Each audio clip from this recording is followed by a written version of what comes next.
The Deathly Hallows is the final Harry Potter novel and revolves around the trio's hunt for Voldemort's Horcruxes. Structurally, this book is very different from the other novels because Harry doesn't arrive at Hogwarts until the final act of the story. But I still love this novel regardless, and these are my top 5 chapters from the Deathly Hallows. Number 5. Gringotts. This is the closest Harry Potter has ever come to feeling like a heist story. The chapter follows the main trio as they attempt to rob Gringotts with the help of Griphook the Goblin.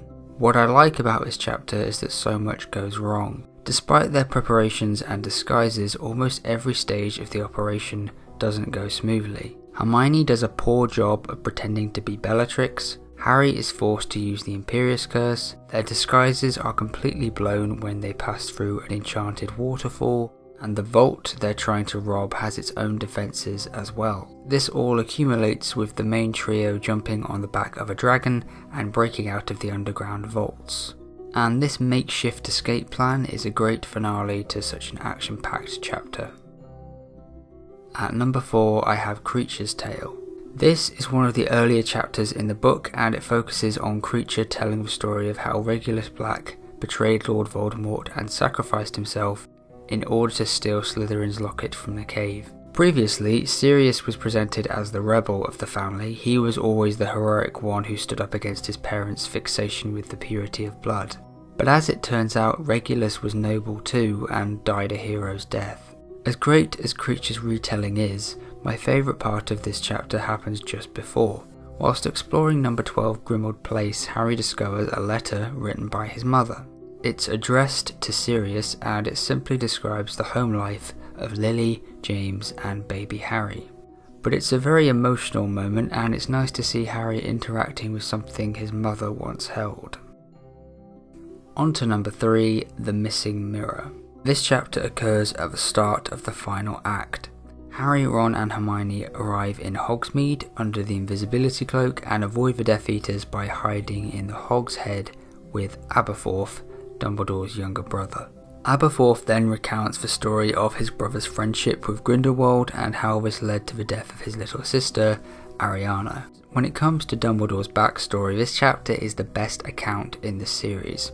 Though we already know something about Dumbledore's backstory from Rita Skeeter's book, Aberforth's first-hand account is obviously the most reliable. It's a tragic tale and it doesn't present Dumbledore in a particularly positive light, but it does humanise him, demonstrating his youthful and naive lust for power, encouraged by his new friendship with Grindelwald. It's an underrated chapter, all things considered, and one that I always love reading. And the runner-up is the Battle of Hogwarts. I always knew this chapter would make the list, but when going through the Deathly Hallows for this video, I'd forgotten just how many things happen in this chapter. Although it's quite a long chapter, the pacing is really quick.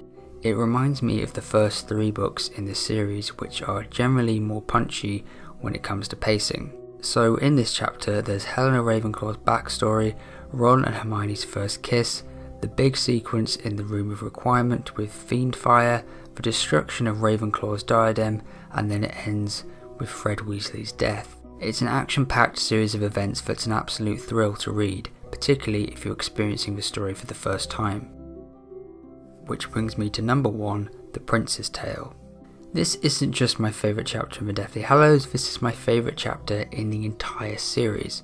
The Prince's Tale follows Harry as he takes Snape's memories to Dumbledore's Pensieve and discovers the truth about Snape's true allegiance, whilst also learning that he himself is a Horcrux and that he will have to sacrifice himself to destroy Voldemort. Snape's memories stretch all the way back to his childhood in Spinner's End, where he became friends with Harry's mother.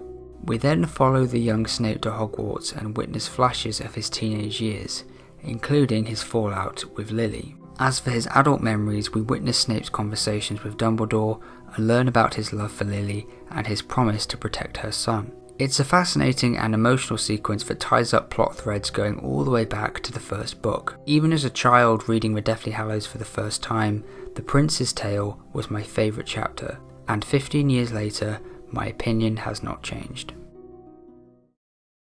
So there we have it, those were my top 5 chapters from the Deathly Hallows. Let me know your favourite chapters down in the comments below. Other than that, it's goodbye from me until next time.